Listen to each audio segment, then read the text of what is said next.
come trovare le migliori aziende nelle quali investire. Oggi vedremo questo punto e lo sbarcheremo approfonditamente usando l'aiuto di Warren Buffett.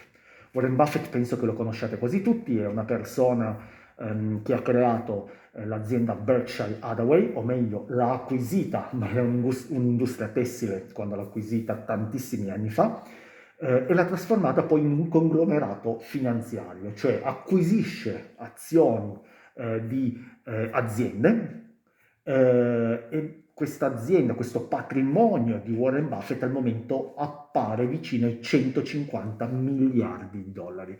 È uno dei 5 uomini, 10 uomini più ricchi del mondo.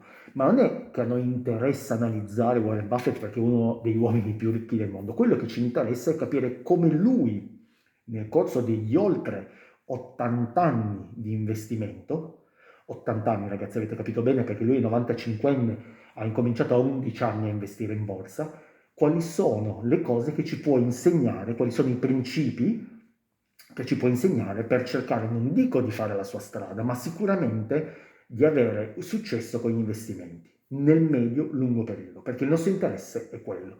Quindi andremo a vedere nel corso di questa analisi i 5 principi fondamentali attraverso i quali selezionare le aziende che possono diventare quelle papabili nelle quali noi vogliamo andare a investire, poi ci saranno degli altri approfondimenti e successivamente arriveremo alla fine del video avendo un action plan, cioè una lista di 10 domande che dobbiamo porci prima di selezionare un'azienda tra quelle papabili. Sì, perché questo è il primo video di un mini corso di 3 video che farò su Warren Buffett. Com'è nata questa idea? È nata dal fatto che io ho letto anni fa questo libro chiamato Il metodo Warren Buffett, che è uno dei più conosciuti scritti su questo personaggio ormai mitologico, talmente la nomea e l'importanza di questo personaggio, è un libro di Armstrong, ho deciso di strutturarlo in 3 diverse video. Questo perché? Perché il libro è molto carino, narra anche della sua infanzia, di come è cresciuto, di come è diventato quello che è, di quali sono i suoi principi, ma io volevo in qualche modo riunire all'interno di questi video che andremo a fare un po' tutte le caratteristiche di Warren Buffett, no? Tralasciando magari gli aspetti un po' più personali, no? Quello che ci interessa qua non è il gossip, ma cercare di andare a capire quali sono i suoi fondamentali punti strutturanti che gli permettono di essere quello che è, cioè il migliore investitore di tutti i tempi. Quindi ho deciso di prendere spunto da questo libro, ma poi di utilizzare anche tanti altri libri che sono stati scritti su Warren Buffett, di guardare tantissimi video su Warren Buffett, articoli a iosa perché penso che sia la persona sulla quale si scrive di più in ambito economico-finanziario, tant'è che molto spesso quando c'è una notizia di una sua vendita, di un suo acquisto su un'azione, incredibilmente quelle azioni o salgono o scendono in maniera repentina. E quindi ho voluto strutturare invece un discorso più armonico andando ad inserire all'interno di questi video anche dei principi, dei metodi che magari non erano narrati all'interno del libro, ma che secondo me in qualche modo creano e permeano in maniera più strutturata il discorso dietro Warren Buffett, ma soprattutto creando un'idea molto più precisa di come bisogna investire anche per un investitore piccolo e medio. E quindi il nostro intento è quello di andare a fare 3 video, uno come ho detto andare a selezionare le aziende, uno come andare poi a selezionare veramente le azioni che vogliamo andare ad acquistare, come dire, un'analisi più quantitativa, no? Rispetto ad adesso che è un'analisi più qualitativa dei fondamentali dell'azienda, e poi gli aspetti più psicologici che ci sono nell'investimento, quindi un aspetto più qualitativo, quantitativo e psicologico, andando proprio a creare un'analisi di come andare ad investire nel medio-lungo periodo, mutuandola dagli insegnamenti di oltre 80 anni di Warren Buffett. Sì, perché come vi ho detto, Warren Buffett ha circa 95 anni ed ha incominciato a investire a 11 anni, quindi nel 1941, ragazzi. Capite che la sua esperienza è talmente ampia, è talmente grande che onestamente pochi possono permettersi di poterci insegnare tante cose come lui. Tant'è che nel libro viene parlato dell'effetto Sigma, cioè come quell'effetto che è quasi non replicabile, no? L'esperienza di Warren Buffett. Perché? Perché Warren Buffett appunto ha un'esperienza di oltre 80 anni, non ci sono investitori che possono dire di avere un'esperienza di oltre 80 anni, quindi un'esperienza sterminata, di aver avuto la fortuna di essere in un momento, questo diciamolo, di crescita spropositata degli USA, perché è indubbio che se si fosse trovato in Russia, se si fosse trovato in Brasile o anche meramente in Italia, non avrebbe avuto la fortuna che ha avuto nell'America, quindi in America, quindi si è trovato nel posto giusto, al momento giusto, ma soprattutto ha saputo strutturare, come dire, una personalità incline agli investimenti e ha saputo imparare sui propri errori. Quindi diciamo che tutti gli elementi si sono strutturati insieme, tutte le teste del puzzle sono andate insieme per creare il personaggio mitologico che è. Quindi quello che voglio dire è perché dobbiamo seguire, prima di dire questi 5 principi fondamentali di Warren Buffett, perché dobbiamo seguire l'insegnamento di Warren Buffett quando dobbiamo andare a investire. Dobbiamo seguirlo perché molto spesso, anzi la maggior parte delle persone, gioca sul market timing. Cioè cosa vuol dire? Vuol dire che in base alle notizie che vengono trasmesse nei telegiornali, sui giornali, sui newspaper, sui magazine, allora cosa succede? La gente si comincia a creare un'idea, poi parla con l'amico, poi parla con l'investitore finanziario che ci dà delle ulteriori idee e insomma si permea un po' un discorso di selezione di aziende che sono sempre le stesse, no? Cioè in questo momento tutti vi diranno di comprare Nvidia, Palantir, Apple e sono sempre le stesse 10-15 azioni, Microsoft che girano e alla fine i nostri portafogli sono fatti sempre di quelle azioni. Perché? Perché il passaparola, l'interesse di pochi e quindi cosa succede? E poi successivamente non c'è solo un discorso di permeabilità del terreno nel quale siamo e quindi le informazioni passano e passando di bocca in bocca la gente incomincia a comportarsi nella stessa maniera, ma anche c'è un altro discorso, quello che la maggior parte delle persone, ma l'uomo stesso, cioè in quanto essere umano, è abituato al cambiamento, vuole cambiare, vuole fare e quindi molto spesso fa delle decisioni basate sull'impulso e non sulla razionalità e quindi vuole uscire in determinati momenti quando incomincia a perdere e vuole prendere magari il profitto dopo poco che ha incominciato a guadagnare. Insomma, ci sono tutte quelle caratteristiche, possiamo dire, umane che ci aiutano in qualche modo a sbagliare e a non essere efficaci quando andiamo ad investire. Noi dobbiamo sapere che la maggior parte delle persone che va ad investire abitualmente, quindi acquistando e vendendo delle azioni nel piccolo, nel medio periodo, perde, cioè l'80-90% delle persone perde. Questo perché? Perché ci sono diversi studi e ci sono anche dei libri che parlano, ne vedremo uno prossimamente a spasso per Wall Street, che ci dicono chiaramente come l'investimento deve essere un investimento di medio-lungo periodo per essere profittevole, bisogna cercare di fare meno movimentazioni possibili. Quindi semplicità, pochi movimenti e nel medio-lungo periodo. Invece noi ci lasciamo basare sulle notizie, sulle oscillazioni di mercato, quindi un giorno sappiamo che c'è un'azione che prende il 20% e quindi va alla ribalta va su tutte le cronache finanziarie, quindi noi cominciamo ad aprire il nostro campanello, a sentire il nostro campanello nella mente che dice ok, teniamola sotto controllo, una volta che la teniamo sotto controllo ci lasciamo condizionare e magari l'acquistiamo senza che abbiamo fatto un'analisi o crediamo veramente in quell'azienda. E qui dobbiamo utilizzare un insegnamento di un altro personaggio molto importante che è Peter Lynch, no? Il quale ci diceva che investire senza comprendere è come giocare a poker senza guardare le carte, cioè tu prendi le tue 5 carte, le posi lì e cominci a puntare senza sapere che cosa hai in mano, alla cieca. Ecco, quello che noi abitualmente facciamo è pensare che leggere 2 giornali, che comprare l'azione dell'amico sia saper investire. Invece quello è gioco d'azzardo. Già il poker è un gioco d'azzardo e oltretutto noi non guardiamo neanche le carte, non sappiamo, stiamo comprando Palantir, ma che cos'è Palantir? Che cosa fa? Come guadagna? Come potrà guadagnare fra 5 anni? Tutta questa introduzione per dire appunto della necessità di investire seguendo dei principi che per 80 anni hanno funzionato, evitando quello che fa la maggior parte delle persone di investire nel caso, perché questa è scommessa, non è investimento.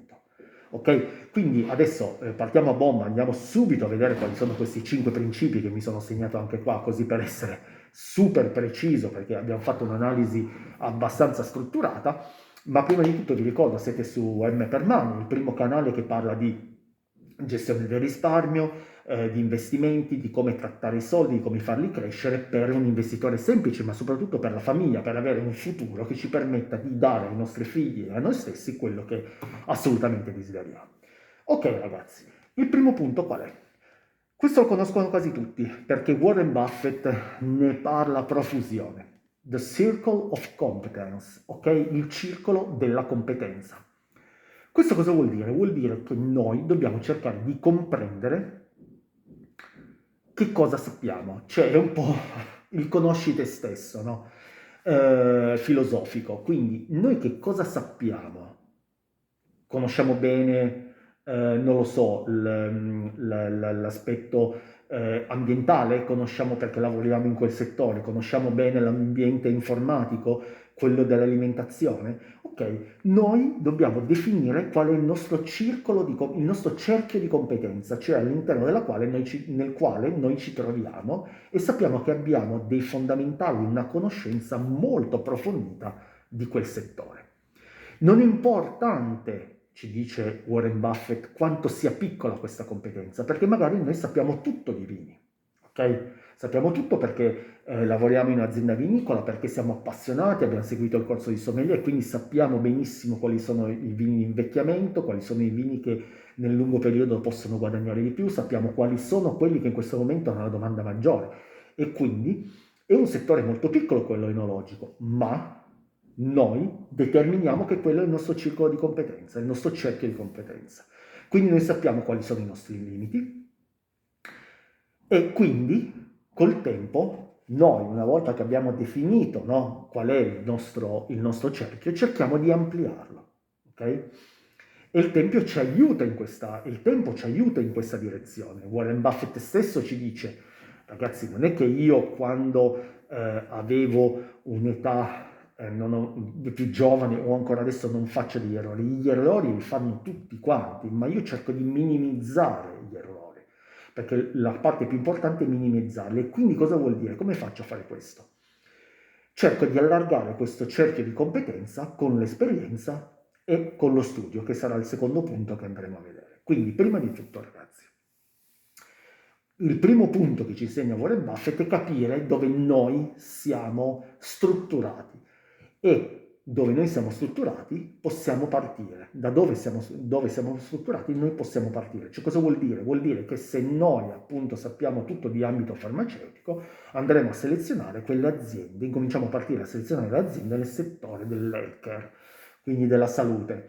Avremo 1000 aziende e quindi andremo a incominciare a ragionare e ad analizzare quelle 1000 aziende. Chiaramente avremo un ranking, ce le metteremo in ordine e poi andremo a fare un'analisi, ma partiremo da quel settore lì, non partiremo dal settore, non lo so, del consumo, perché magari noi non capiamo niente di grande distribuzione, non capiamo quali sono i rapporti commerciali tra le nazioni e quindi non partiamo da quel settore, partiamo da uno conosciuto, tant'è che Warren Buffett stesso ha delle aziende, dei settori che assolutamente preferisce, come quelli bancari, come quelli finanziari, come quelli dei trasporti, delle infrastrutture. Vedremo degli esempi poi, per ogni principio andremo a vedere una azienda che ci aiuta a comprendere meglio il principio in toto.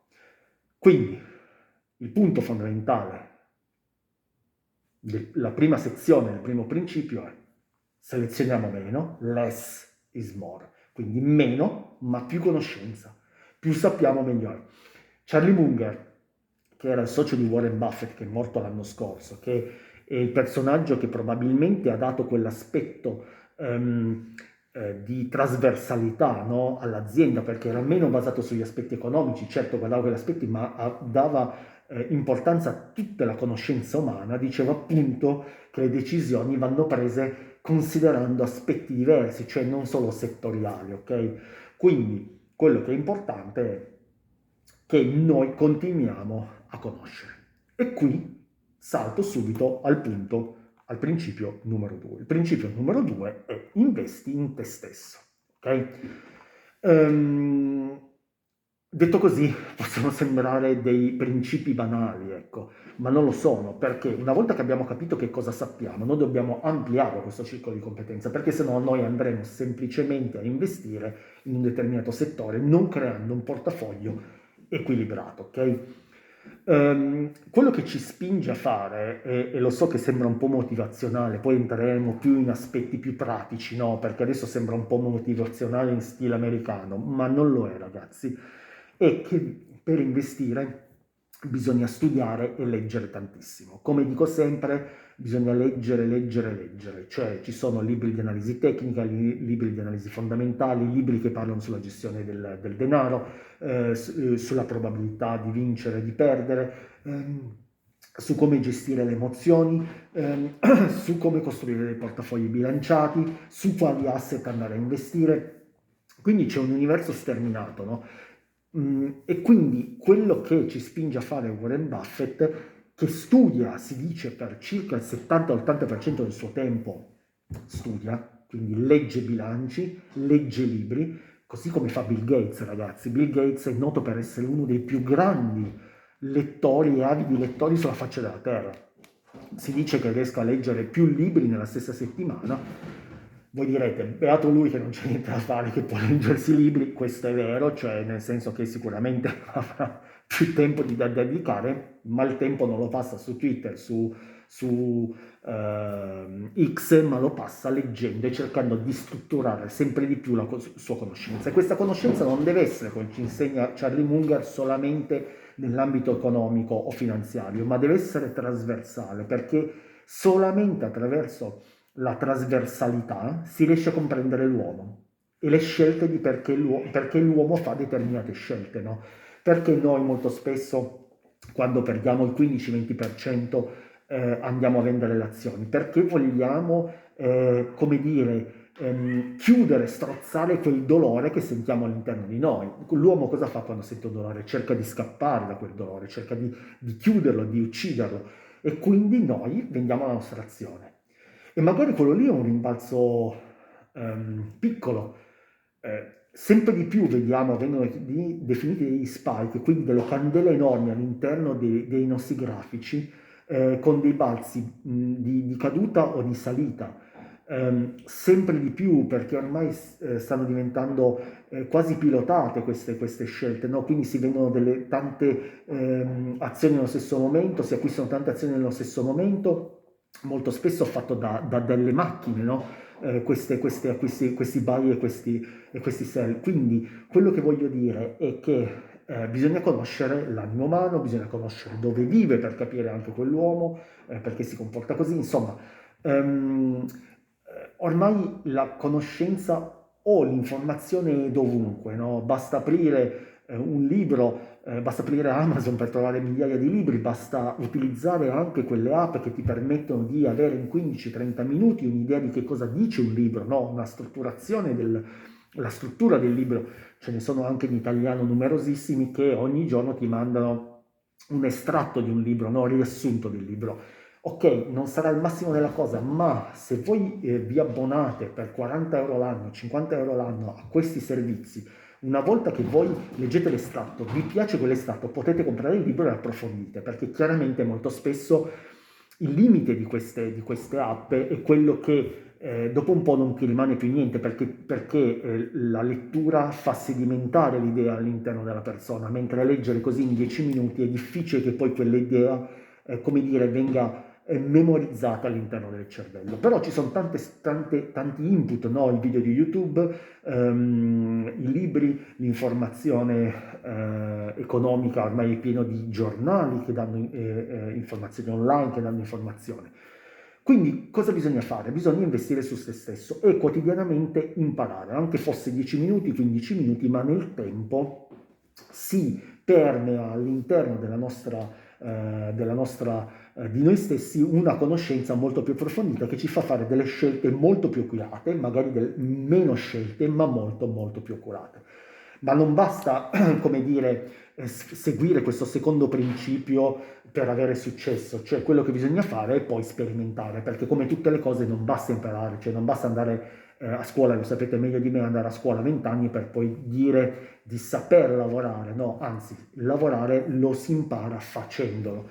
Quindi assolutamente ragazzi, incominciamo a metterci in gioco, quindi il primo punto, a capire chi siamo e che cosa sappiamo, partiamo da quello, poi nel tempo, negli anni, cerchiamo di investire in settori diversi, ampliando le nostre conoscenze e dedicandoci giorno per giorno. E poi ci mettiamo alla prova, ragazzi. Poi dobbiamo sperimentare e registrare quello che facciamo. Perché mettersi in gioco è fondamentale, cioè incominciare ad investire, capire come funziona, è un aspetto che nessuno può eliminare. Cioè, molto spesso uno delle motivazioni per le quali in Italia c'è una forte resistenza all'investimento, anche se in realtà la situazione sta cambiando repentinamente, è il fatto che molti dicono che non sanno come si fa, non sanno come gestire. Ecco, finché non ti metti in gioco non lo puoi saper fare, no? Cioè, nel senso, è come andare in bici, finché te lo spiegano tutto bello, ma poi devi andare, devi cadere numerose volte e alla fine stai in piedi, così come nuotare, cioè sono quelle esperienze che bisogna fare, quindi non bisogna avere paura, bisogna partire con dei portafogli magari anche fake, quindi finti, perché c'è la possibilità di fare degli investimenti fittizi, come dire, dove non si investono realmente dei soldi, o si può giocare 500-300 euro in base alle disponibilità di tutti e incominciare a provare a capire come funziona la finanza e l'economia. Però questo facendolo sempre attraverso l'analisi. Di questo aspetto qualitativo, no? Dei principi qualitativi di come selezionare un'azienda, quindi abbiamo visto i primi due, cioè conosci te stesso, quali sono i tuoi settori, seleziona i settori nei quali tu sei bravo, continua a crescere, questo è il principio numero 2, per poter ampliare le tue conoscenze e le possibilità di investire in settori diversi. Numero 3, una volta che tu hai creato la tua base, devi capire qual è il vantaggio competitivo delle aziende che tu stai guardando. Questo è il punto fondamentale. Viene chiamato l'economic moat, ok? Questo è un punto fondamentale non solamente nell'aspetto economico, ma nell'aspetto proprio commerciale di marketing, no? Un'azienda ha senso di essere rispetto alle altre se ha una propria visione, una propria mission, una propria idea, una propria identità, la definirei. Quanti negozi di elementari vediamo? Ok, perché funziona il negozio elementare sotto casa? Perché è in prossimità. Ma se tu crei un negozio alimentare online non vendrai niente, perché qual è la discriminante? Così come, adesso non voglio fare nomi, ma nell'elettronica, quanti siti ci sono di elettronica che vendono tutti gli stessi prodotti, tutti la lavastoviglie? Qual è la differenza, la discriminante? Il prezzo, perché perché io devo andare a comprare da uno, devo andare a comprare, non lo so, al posto che da Amazon vado a comprare dai Price, da Unieuro, da Euronics o via discorrendo. Ditemi la motivazione, qual è l'identità di quella società, cosa dà in più. Quindi quello che bisogna cercare di capire è il vantaggio competitivo che si hanno, quel fosso economico, perché molto vuol dire appunto quel fosso economico che viene creato attraverso quell'azienda, attraverso la quale i competitor non possono entrare, cioè qual è quel quid, quel qualcosa che fa dire ok, questa ragazzi è la società che ha quel qualcosa che la fa differenziare rispetto agli altri. E questo, come dire, questo vantaggio competitivo deve avere delle caratteristiche, cioè quando noi lo andiamo ad analizzare deve avere queste caratteristiche, cioè deve essere duraturo, cioè nel senso deve durare nel tempo. È una cosa perché noi andiamo a investire oggi, ma magari prendiamo il capitale fra 15-20 anni. La Coca-Cola ha un vantaggio competitivo, sì, è l'unica che produce la Coca-Cola, quindi ha evidentemente un vantaggio competitivo che è basato sul brand, sul fatto che è forse il marchio più riconoscibile e riconosciuto al mondo. Ok? Quindi ha il legame con la relazione con le persone, ha un brand riconosciuto. Qui sono aspetti di marketing che però bisogna comprendere per cercare di capire quelle aziende che possono avere successo e quelle che non ce l'hanno. Apple è una di queste, cioè Apple perché ha vissuto in maniera così esplosiva questi ultimi 10-15 anni? Perché? Perché aveva evidentemente un vantaggio competitivo che era dato dall'iPhone, ad esempio, quindi dal fatto di avere qualcosa di innovativo, di qualcosa di unico, di qualcosa che creasse un brand all'interno. Quindi la prima cosa dobbiamo sapere che quel vantaggio può continuare. Ecco, quel vantaggio deve essere duraturo come la Coca-Cola, ok? Per esempio Warren Buffett investe anche in Apple, ha fatto un'eccezione per Apple. Diciamo che nel tempo non è detto che questo vantaggio continui, perché ultimamente si è un po' seduta su se stessa Apple e quindi bisogna andare a rivalutare magari questa cosa, però noi dobbiamo sapere che nei prossimi 5-10 anni quel vantaggio è probabile, quella differenza rispetto alle altre azioni, alle altre aziende, non può essere copiata o se può essere copiata c'è bisogno di tempo e quindi c'è un vantaggio competitivo.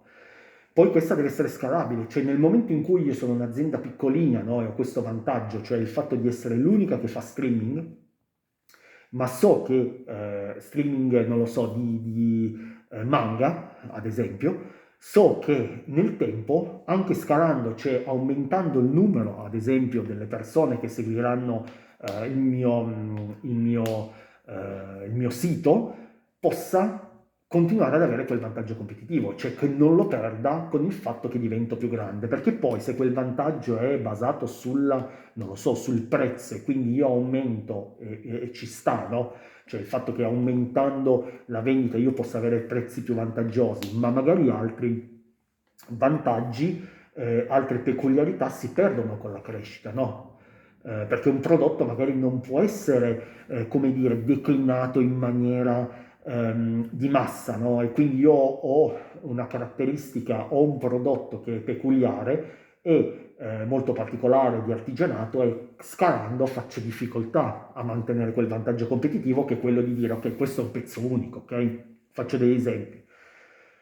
Poi ci deve essere una terza caratteristica di questo vantaggio competitivo, deve essere resiliente, cioè deve essere un vantaggio che nonostante il mondo cambia attorno a me, perché cambia continuamente, noi non possiamo fermarlo ragazzi e quindi dobbiamo essere consci del fatto che le cose cambiano repentinamente, che ci può essere una guerra, che l'America non diventi più il paese più importante dal punto di vista del PIL e quindi economico all'interno dell'universo del mondo, può cambiare, che ne so, il Parlamento e quindi il governo e quindi cambiano le leggi legate anche dal punto di vista economico, strutturale di quella società. Quindi deve essere resiliente ai cambiamenti. La Coca-Cola, nonostante cambi il mondo, starà sempre lì. Cioè la Coca-Cola sarà la Coca-Cola, ok? Ma fatto questo preambolo, noi dobbiamo cercare di spiegare in maniera ancora più pratica che cosa dobbiamo andare a vedere, no? Questi sono dei principi di alto livello del vantaggio competitivo. Seguitemi perché è un po' una questione di marketing qua, ma noi dobbiamo cercare di identificare quel vantaggio competitivo andando a parlare delle 5P, ok? Che vengono utilizzate tantissimo all'interno dei discorsi di marketing quando bisogna andare a creare dei piani di marketing, come andare a vendere le cose, ok?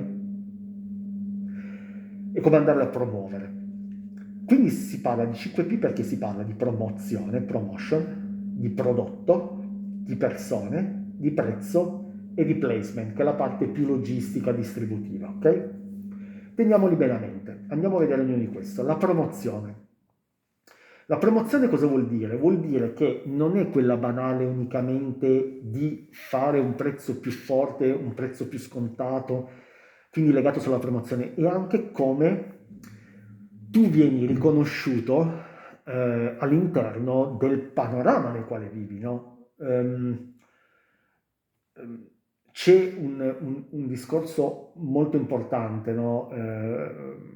Dal punto di vista di marketing fatto da Ed Rice, no? Che è All Rice, scusatemi, che è un famosissimo marketer deceduto da poco, ma che ha spiegato in maniera semplice come il posizionamento di un brand faccia la differenza totalmente e faccia il successo di quel brand, no? Quindi il posizionamento di come si mette all'interno della mente del consumatore.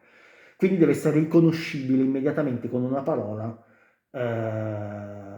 Che cos'è? Cioè vi faccio l'esempio, io vi dico bevanda analcolica, voi dite Coca-Cola, ok? E quindi ci deve essere un'assegnazione immediata tra una cosa e il brand, ok? E questo lo possiamo dire, cioè se io dico pasta in Italia, la maggior parte delle persone potrebbe dire Barilla, perché ha il 50-60% del mercato italiano. Questo cosa vuol dire? Vuol dire che si è posizionata all'interno della mente dei consumatori creando un brand identificabile, no?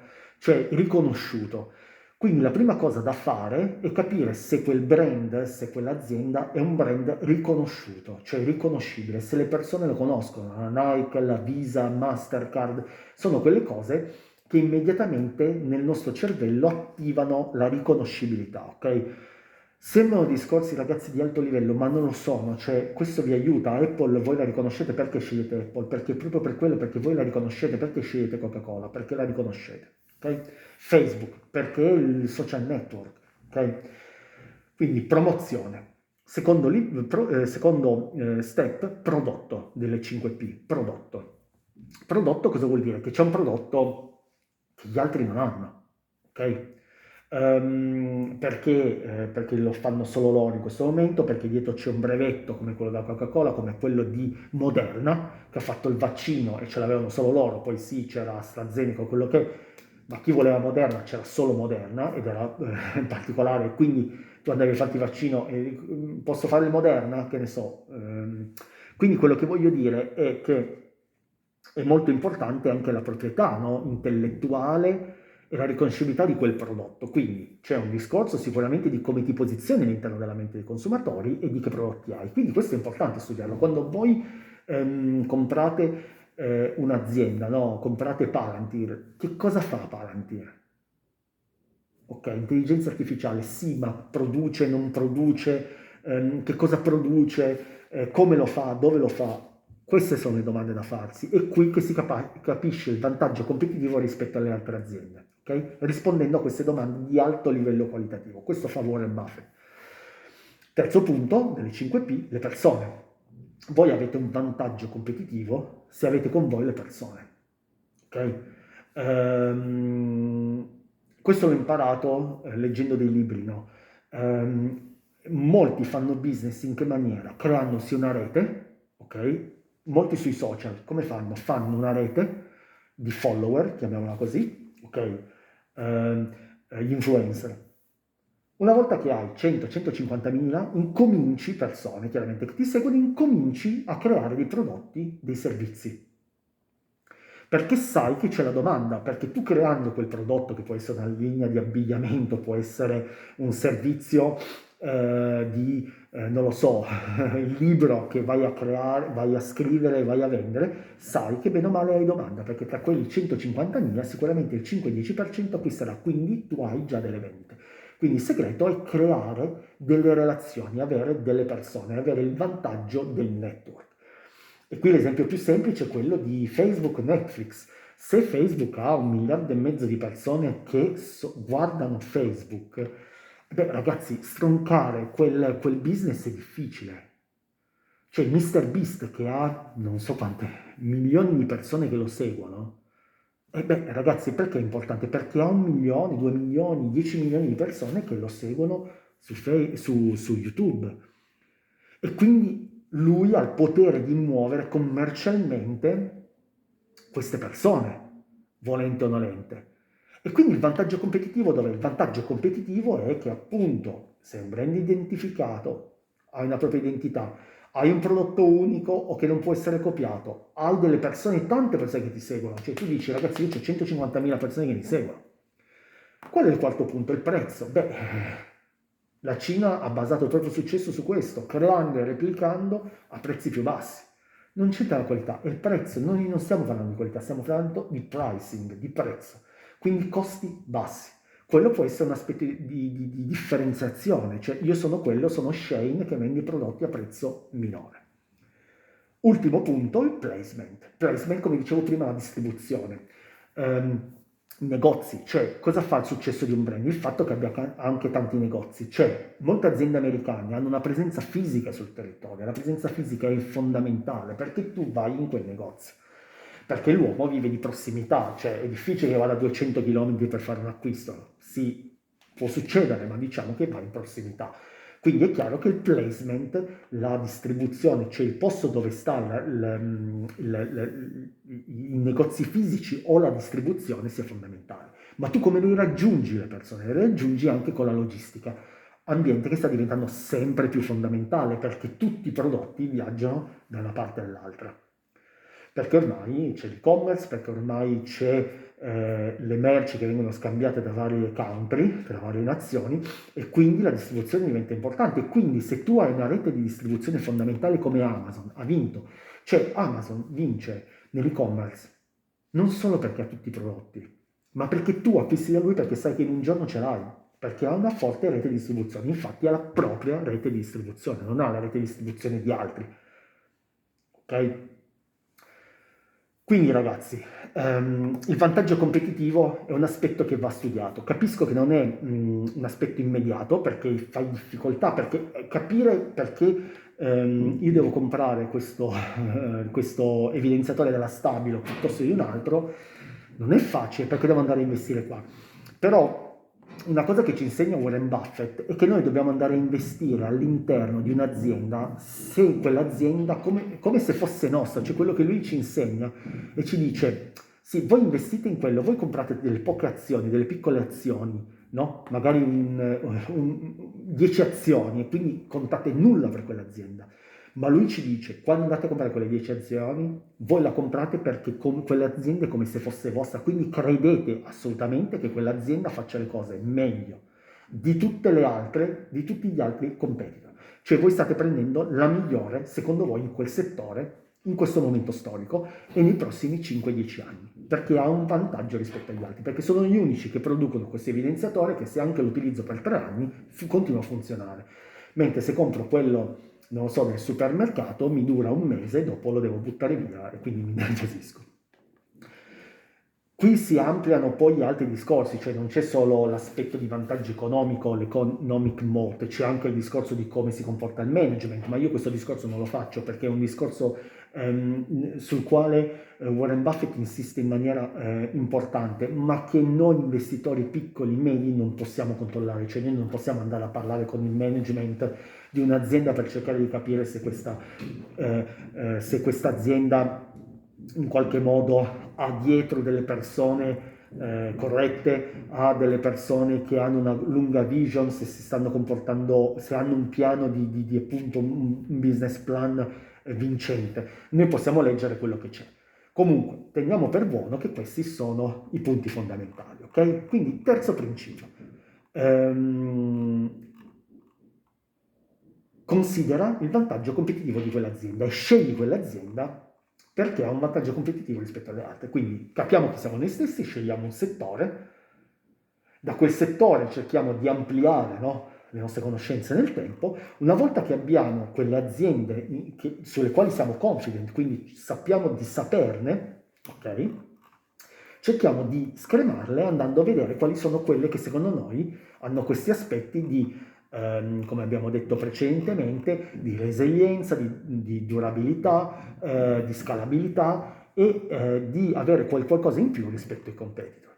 E poi c'è il principio numero 4, bisogna guardare i numeri. I numeri sono fondamentali e bisogna distaccarsi dagli aspetti più emotivi, più emozionali, ok? Entrambi questi due punti li andremo ad analizzare in 2 video separati. Uno, guarderemo come analizzare appunto la parte fondamentale per andare poi a acquistare veramente quelle azioni che ci interessano. L'altro, il terzo video, come gestire la parte più emotiva, no? Quella meno chiara, quella della quale meno tutti non parlano, perché è quella che non è evidente, ok? Quindi quello che ci insegna Warren Buffett in questo principio è quello di dirci, ragazzi, bisogna avere un metodo. Ok, fino adesso vi abbiamo detto che fai punto 1, punto 2, punto 3. Quindi bisogna avere una strategia. Per investire bisogna avere una strategia, mentre tutti noi, quando siamo partiti, diciamo, ma sì, va, oggi sento che Trump potrebbe vincere le elezioni, so che Elon Musk è legato a lui per degli interessi, bla bla bla, e quindi punto su X, investo su X prima della vittoria, spero che vinca Trump perché così potrò guadagnare di più con la crescita delle azioni X. Sì, ma quello è uno spike basato sull'onda emotiva, cioè il fatto che ti è andata bene che Trump ha vinto, va bene che X è andato su, ma quella non è una cosa permanente, quella è basata in un rimbalzo su una notizia, cioè non crea una struttura, non ha un vantaggio competitivo quell'azienda rispetto a un'altra, forse ce l'ha, bisogna andare ad analizzare, ma il fatto che ci sia stato uno spike non è basato sul vantaggio competitivo, ma è basato sul fatto che hai avuto fortuna che in quel momento Trump ha vinto. Ma questo non è sufficiente, non basta avere la strategia, quello che ci insegna è di avere una mentalità, ok? Una mentalità vincente, quindi non basata sull'emotività, no? E qui ne abbiamo già parlato in maniera abbastanza importante nel libro La psicologia dei soldi, abbiamo visto come purtroppo il soldo è una materia viva, che probabilmente ha ancora poca storicità, quindi gli investimenti hanno poca storicità,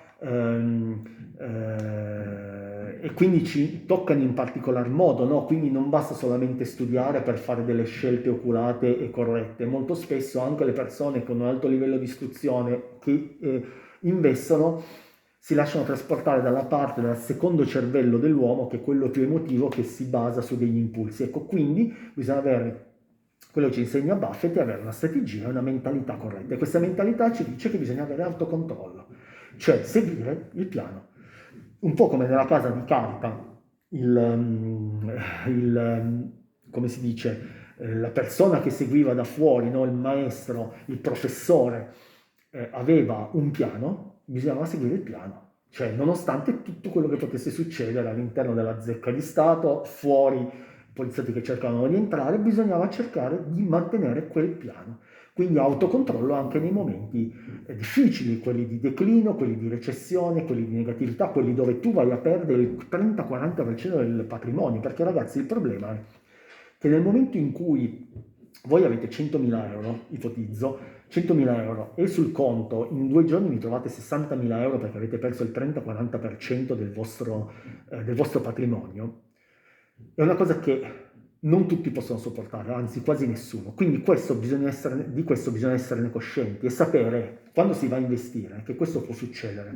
Perché ci sono quei momenti ogni 5-6 anni, 8 anni, di questi crolli improvvisi del 30-40%, e noi ci cadremo all'interno di quello perché noi investiamo nel medio-lungo periodo, quindi bisogna sapere che in quel momento noi non dovremo perdere la nostra pazienza. Siete in grado di farlo? Non si sa, quindi voi vi dovete attenere al piano. C'è scritto, Warren Buffett ci dice, noi sappiamo che da un problema, da una decrescita, noi saliremo. E cosa fa di più Warren Buffett? Va a investire in quei momenti nei quali c'è il crollo. Nei momenti nei quali tutti hanno paura, lui investe. Nei momenti in cui tutti sono avidi, lui vende. Tenete conto, per esempio, che adesso lui il 50% ce l'ha in liquidità, ok? In liquidità, ragazzi. Questo patrimonio in liquidità. Perché? Perché in questo momento tutti sono avidi. Il mercato è un mercato ricco, dove sembra che non ci sia la fine, no? Dove sembra che tutto vada bene, sì, perché si parla di inflazione, ma l'occupazione è buona. Si parla di guerra, sì, ma comunque è una guerra contenuta a due mercati, oltretutto poco rilevanti, e si va avanti così, è sempre tutto positivo, trend positivo. E quindi tutti i piccolini stanno entrando, non si sono mai venduti tanti ETF come adesso, il bond, scusate, il BTP più ha raccolto una cifra mai raccolta, la gente sta incominciando a investire, soprattutto in Italia, e sta entrando perché si vede che in borsa si guadagna. L'ultimo anno è stato un anno d'oro per chi ha investito, no? E quindi adesso tutti si stanno lasciando trascinare, magari l'anno scorso hanno guadagnato qualcosa e continuano a investire. L'autocontrollo vuol dire tenere il controllo sia nei momenti di difficoltà che nei momenti di di gioia, ok? Quindi noi ci dobbiamo tenere il piano, noi teniamo quell'azienda anche se in questo momento ha perso il 30-40%, amen, tornerà su. Questo è quello che ci segna Warren Buffett, ok? Questo è quello che ci dice, manteniamo fede al nostro piano. E poi soprattutto non facciamoci prendere dalla FOMO, che è la paura di essere messi fuori, di non fare qualcosa, perché tutti lo fanno, tutti stanno comprando quell'azione che sta salendo, tutti stanno comprando il Bitcoin, e allora lo dobbiamo comprare anche noi. Sì, ma se noi non comprendiamo quell'azienda, non comprendiamo come funziona, qual è il meccanismo, qual è il modello di business, ragazzi, qual è il modello di business del Bitcoin? Io ho fatto un video su questo, andatevelo a guardare. Qual è il modello di business? Come guadagna il Bitcoin? Cioè, ragazzi, il Bitcoin guadagna sulla domanda e offerta, è una cosa talmente labile che è pericolosissima. Sicuramente adesso sta avendo un riconoscimento istituzionale, quindi sicuramente diventerà più controllata, bla bla bla. Adesso non entriamo nei dettagli, ma quello che voglio dire è che bisogna capire qual è il modello di business all'interno delle aziende nelle quali si va a investire e non avere paura di perdere un'opportunità. Non è perdere un'opportunità che ci fa diventare ricchi, perché adesso tutti vogliono investire nelle criptovalute. Io ho degli amici che mi chiedono, ma investo in questa cripto, investo nella stablecoin che sta avendo adesso successo, però adesso c'è la stablecoin che ha comprato il 5% della Juventus, quindi è una cosa sicura. Cioè, capite qual è il business dietro, come funziona. La stablecoin cosa vuol dire? Cioè, come funziona la stablecoin? Quindi porsi delle domande e capire come quell'azienda, come quel modello di business funziona. Come guadagna? Questa è una domanda. E poi, se guadagna, ok, perfetto, ma come si differenzia dagli altri, ok? Quindi non avere paura di dire, ok, il mio amico ha comprato questa azione, la devo comprare anch'io perché lui ha guadagnato il 30%. E beh, ragazzi, se lui ha guadagnato il 30%, meglio per lui perché lui probabilmente credeva in quell'azienda, ha fatto delle analisi per poterla acquistare secondo la sua strategia. Magari la tua strategia è completamente diversa, magari lui si può permettere di perdere quei 10.000 euro, mentre tu non te li puoi permettere. Lui ce li ha giocati sopra perché per lui è una scommessa comprare, non lo so, una nuova stablecoin, ok? Quindi non farsi prendere dalle ondulazioni del mercato, perché il mercato ha sempre delle ondulazioni, una notizia che esce oggi, una notizia che esce domani, ha delle manipolazioni nel breve periodo, ma nel lungo periodo diciamo che l'idea è quella che l'azione, se è un'azione di qualità e strutturata, cresca. Okay? Quindi focalizzati nel lungo periodo. Quindi autocontrollo, evita di avere la paura della perdita di un'opportunità e pensa e focalizzati nel lungo periodo. Sai che nel lungo periodo quell'azione potrebbe alzarsi. E come dicevo prima, pensa da proprietario, cioè se io vado a comprare Facebook, devo pensare di essere proprietario di Facebook, cioè devo dire ok, questa azienda mi piace talmente tanto che voglio esserne proprietario, perché? Perché ci credo, perché credo che Facebook abbia un futuro, penso che Meta abbia un futuro. Gli errori li fanno tutti perché anche Zuckerberg si è buttato nel metaverso, è stato un flop clamoroso al momento. Quindi, ragazzi, gli errori li fanno tutto, ma Facebook può avere un vantaggio competitivo, ce l'ha, sì, come guadagna? Guadagna dell'advertising, quindi dalla pubblicità all'interno, ok? È un modello sostenibile? Sì, perché il piccolo negoziante si fa vedere lì e io vado a comprare vicino a casa, cioè funziona meglio, io non faccio la pubblicità per vendere al di là del mondo, vendo in prossimità su Facebook, ok? Quindi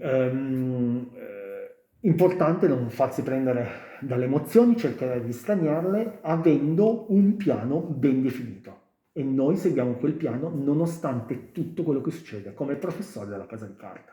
Nello stesso tempo però tu devi guardare i fondamentali di quell'azienda, cioè quando la vai a selezionare ha un vantaggio competitivo, mi piace, ok, è un modello di business che funziona, che guadagna, so che potrà guadagnare, ok, ma io devo andare a vedere i numeri, ok, quali sono le entrate, quali sono le uscite, quanto guadagna la sua attività, guadagna o in perdita, cioè questa azienda fa fatturato ma poi alla fine non guadagna, non c'è guadagno, non c'è ciccia, non c'è utile, ha dei soldi per poter crescere, ha un flusso di cassa, perché i soldi sono fondamentali per crescere nel lungo periodo. Alcuni le reinvestono comprando le proprie azioni, alcuni le danno in dividendo, altri li investono per far crescere l'azienda.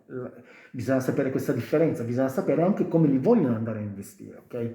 Bisogna capire la valutazione, quanto è prezzata questa azienda.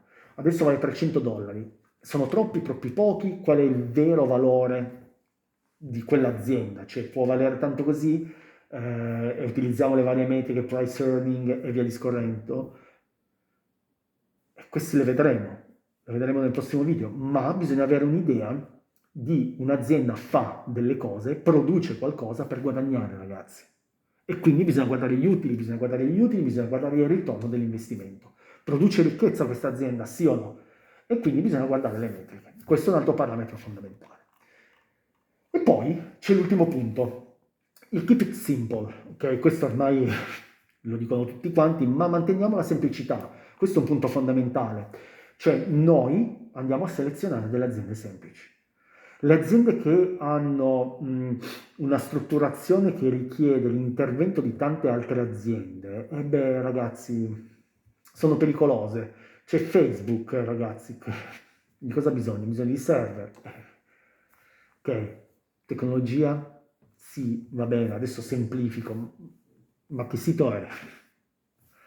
Cioè, e poi è stato strutturato già, adesso non è che cambia così repentinamente, si può cambiare l'algoritmo dietro, ma infatti sono aziende che hanno pochissimi dipendenti rispetto al fatturato, cioè non è un'azienda automobilistica che ha bisogno di materie prime, quindi dipende dalle materie prime, dipende da una rete di concessionari che le vendono, che siano brave, cioè ci sono talmente tanti elementi che andare a investire in quell'azienda, un'azienda di automobili, potrebbe essere già un'azienda complessa, no? E quindi questo è un aspetto fondamentale, cioè seleziona delle aziende semplici, ok? Che siano comprensibili, che si capisca che cosa fanno. Cioè un'azienda, non lo so, che produce cioccolata, sai che produce cioccolata, ok?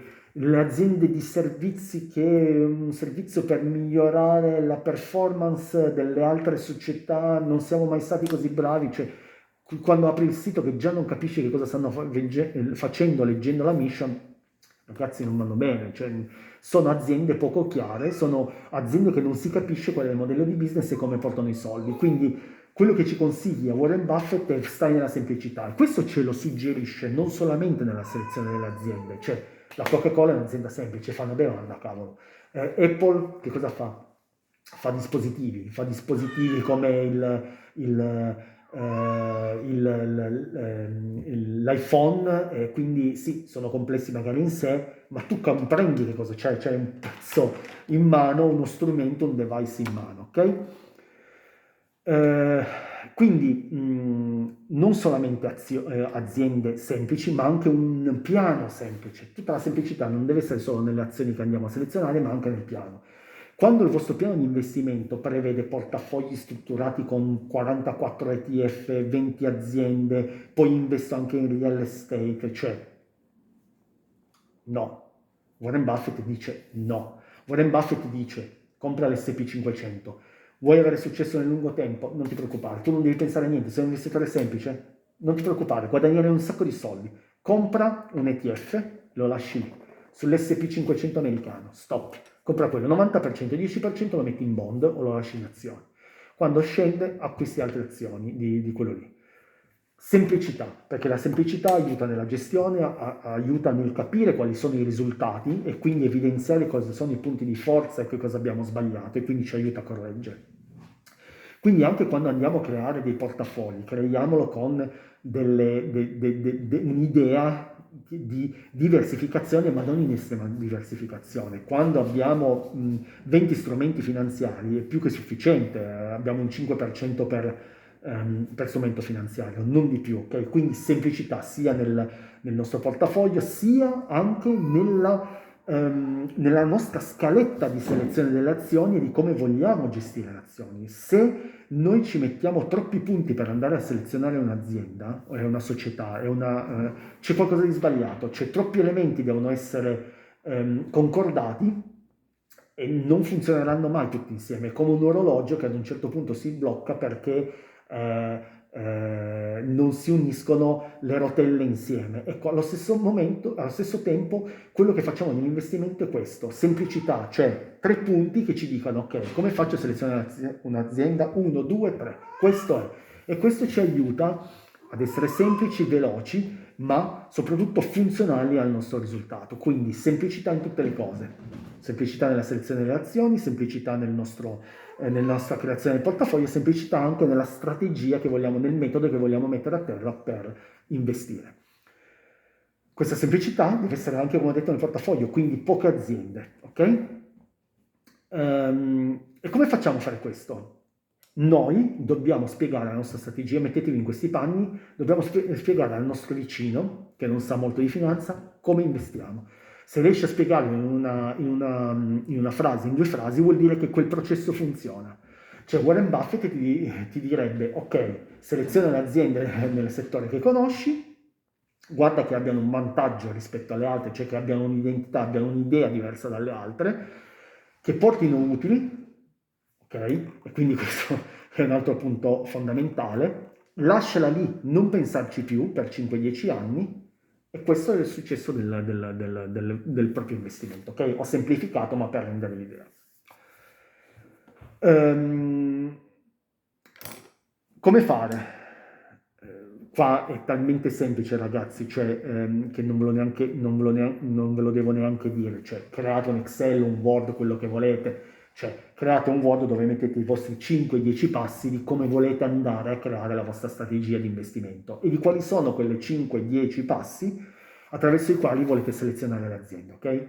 Attraverso quello lo utilizzate, quei passi sono il vostro decalogo, sono i vostri 10 comandamenti che utilizzerete da qui in avanti per i prossimi anni.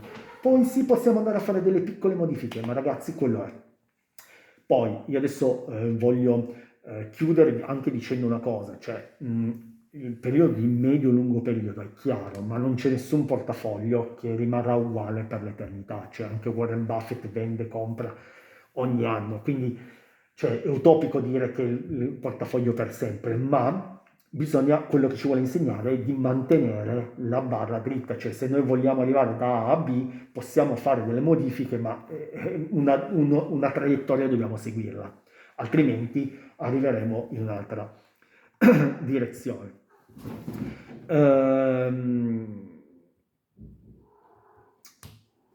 Ora, chiudiamo questo video. Vi voglio dare un esempio per ogni principio, un esempio di azione. E poi voglio concludere leggendovi le 10 domande. Me le sono segnate qua. Circolo di competenza, la Coca-Cola. Ok?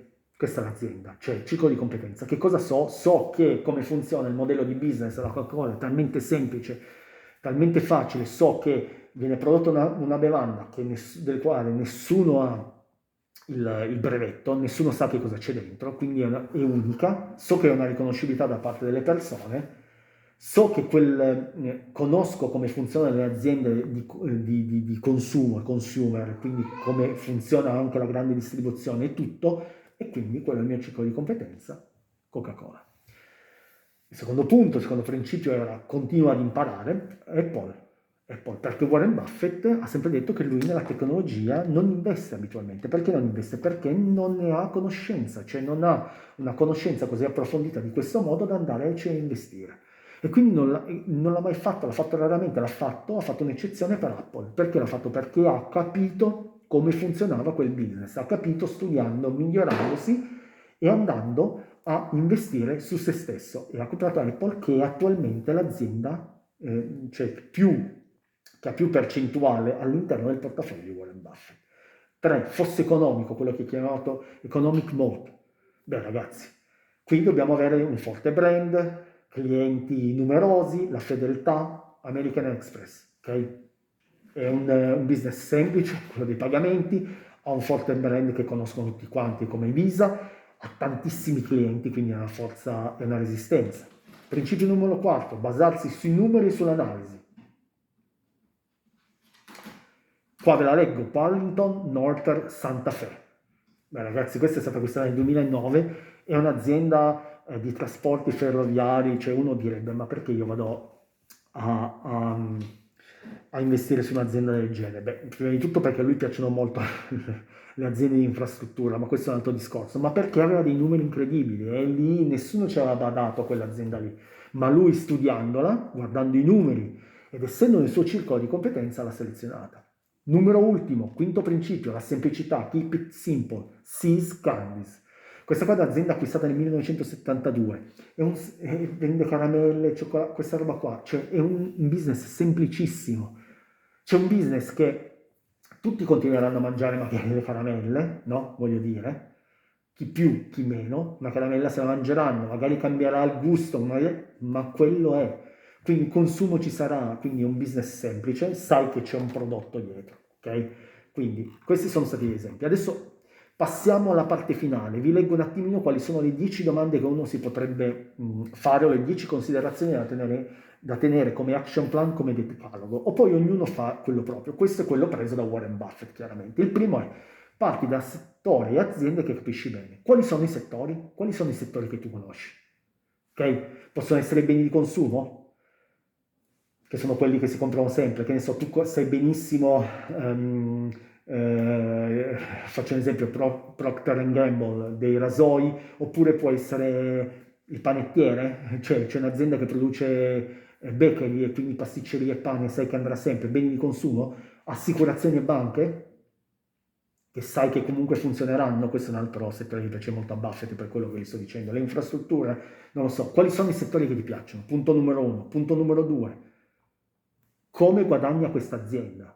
Cioè come fa a portare a casa il pane? Come fa a pagare i dipendenti? Come guadagna? Il problema di Facebook fino ad anni fa era che non guadagnava, non sapevano come monetizzare. Quell'azienda poteva fallire da un momento all'altro, io non ci avrei mai investito sopra. Adesso hanno trovato un modello di business per guadagnare, ok? Tu puoi sponsorizzare i tuoi post, ok? Come guadagno? Questo è fondamentale, cioè io vendo l'acqua, come guadagno dalla vendita di quest'acqua? Ok? Perché me la compra la grande distribuzione, margini piccoli, la vendo direttamente ai negozianti, margini più grandi, beh, mi può interessare, magari la distribuzione è più difficile, complessa, ok? Punto numero 3. L'azienda ha un vantaggio competitivo, ha un brand riconosciuto, ha dei brevetti, può fare economia di scala, se si deve riconvertire è difficile, cioè si deve incominciare, che ne so, a produrre un'auto elettrica, è un casino. Vediamo qua le aziende in Italia che problemi hanno a riconvertirsi. Vuoi perché non c'è il tessuto economico, vuoi perché bla bla bla, ma se si devono riconvertire è un problema, ok? Punto numero 4. Ha probabilità di crescere nel tempo. Cioè, io so che la Coca-Cola nel tempo non crescerà, ok? Quello è, come cresce acquistando altre bevande e vendendo altre bevande sotto il marchio della Coca-Cola, ok? Ma quel brand, quell'azienda che io vado a comprare può crescere nel tempo, può diventare più grande? Sì? No? Se sì, è chiaramente un business che a noi ci interessa, perché a noi interessa sempre la crescita, ragazzi. Nella finanza la prima cosa che dovete guardare è: fa utili? Sì. Possono crescere nel tempo questi utili o comunque il fatturato nel tempo? Questa è la domanda basica, ragazzi. Gli analisti guardano sempre questo. Questo è successo: se nel tempo un'azienda non cresce, non guadagna, è un problema, ragazzi. È un'azienda stagnante dove in borsa non avrà successo. Semplice, chiaro, lampante. Altro punto: quanto è difficile per i concorrenti andare a rosicchiare del mercato o andare a prendere il suo posto. Ok? Questo è un punto fondamentale. Pensiamo alla pasta che vi dicevo prima, Barilla, cavolo, c'è il 50-60% in Italia, adesso non so il numero preciso, ma più o meno è quello. Gli altri possono marginare, possono guadagnare più spazi. Beh, è difficile, ragazzi. Entrare nella testa del consumatore, cioè nella grande distribuzione, se voi prendete uno scaffale, l'80% è preso da Barilla. Stanno uscendo altre paste, ma si prendono il 5, 3, 10%, cioè numeri piccoli, ok? Come può andare a conquistare più mercato? Può perdere il proprio business? Beh, la pasta fa sempre la pasta, poi c'è chi può piacere di più o di meno ad altre, quindi lì il discorso si amplia, ma è copiabile quel business perché Anche il Bitcoin è copiabile? Beh, quante cripto ci sono? Ma perché è successo di più il Bitcoin? Anche questo ci dobbiamo chiedere. Quindi una cosa è, io faccio questo evidenziatore, quanti lo possono fare? Tantissimi ragazzi, un evidenziatore è facilissimo da fare, probabilmente, no? Quindi non è un business che ha dietro la magia. Però, quindi andiamo a investire in una cosa del genere, questa è una cosa, perché se uno ci può copiare in 5-10 anni la cosa diventa problematica. Ok? Altro punto, quali sono i numeri di quell'azienda? Cioè i fondamentali sono importanti, cioè i numeri sono importanti, sta crescendo il fatturato, gli utili stanno crescendo, hanno marginalità quando vendono, hanno dei debiti sostenibili, quindi hanno dei soldi, hanno dei debiti e poi hanno un flusso di cassa, cioè hanno dei soldi da poter investire. Ok, l'aspetto numerico è fondamentale perché è quello che determina il successo poi di un'azienda e del management che la tiene. Altro punto, il titolo è sopravvalutato o ha un prezzo ragionevole? Ok? Ed è qua, ragazzi. Questo è il santo graal. Ecco, questo è un punto che ho messo perché si parla di valutazione, qua parliamo di value investing, però io onestamente su questo punto ho poco da dire perché non c'è un metodo scientifico per dire ok, questo è il vero prezzo che deve avere l'azione. Ecco, qui ci credo un po' di meno. Ci sono dei metodi per calcolarlo, c'è il fair value, il price, bla bla bla, ma il mercato fa quello che vuole, non è che deve arrivare a quel prezzo lì e non lo fa mai. Quindi sì, quello che ci vuole insegnare non è tanto il prezzo giusto, è che l'azienda chiaramente, cioè partiamo dalla fine, cioè in questo momento perché Warren Buffett è così spaventato? Perché? Perché capisce evidentemente che il mercato è sopravvalutato, perché lo dicono i numeri passati, perché si vede che effettivamente le aziende stanno crescendo tanto, la borsa sta crescendo tanto e ci sono delle ragioni perché si cresca, perché c'è tanta occupazione, perché c'è stata la spinta della tecnologia, adesso c'è la spinta dell'intelligenza artificiale, ma sicuramente c'è una sopravvalutazione e si incomincia a percepire il fatto che molte aziende sono bombate. Perché? Perché hanno acquistato azioni proprie e quindi l'azienda ha aumentato il proprio valore. Punto numero 9. Mi sto facendo influenzare dalle notizie, dall'hype, da quello che viene definito dall'hype, o sto facendo una selezione razionale di questa azienda basata sul mio action plan, sull'idea, sulla strategia che io ho? Questo è un punto fondamentale, perché se ne parlano tutti e io la seleziono perché ne parlano tutti, già so che la devo scartare, o se ne parlano tutti ancora di più, la tengo sotto controllo e monitoro che sia veramente l'azienda che voglio comprare, perché potrebbe avere dei picchi, ok? In salita o in discesa. E punto numero 10, finale, la domanda che ci dobbiamo porre è, ma se io avessi questa azienda, la compro, domani la dimentico, per 5-10 anni, sarei tranquillo, andrei a dormire la notte o mi preoccuperei ogni mese devo andare a vedere, ogni giorno devo andare a vedere cosa sta facendo, o la potrei lasciare lì 5 anni senza guardarla. Se voi sapete che quell'azienda per 5 anni la potete lasciare lì perché sapete che ha un vantaggio competitivo, perché ha i numeri buoni, perché ha prospettive di crescita e tutto, allora è l'azienda che fa per voi. Ok? Ragazzi, chiudiamo questo discorso.